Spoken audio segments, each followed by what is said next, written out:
ठीक है कोई बात। एक लाइन गायब कैसे कि गावे के बारे रहो सबके बा, आज हमार सुनने के बारे हमनी के कि तोहरा न बाटे तनिको लाज रजऊ। क्या बात है कि छने छने बदले अरे तोहरो मिजाज रजऊ। कि धोखेबाज रजऊ उड़न बाज रजऊ। ये गाना में हमरे खातिर गावत तरुका नहीं आपके लिए नहीं गा रहे हैं क्योंकि आपको बहुत ज़्यादा मानते हैं और आपको बहुत ज़्यादा सम्मान भी देते हैं और आजीवन सम्मान देते रहेंगे। हाँ चले ना। वो तो हरा ना बाटे तनिको लाज रजऊ।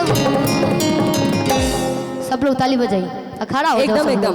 कि छने छने बदले छने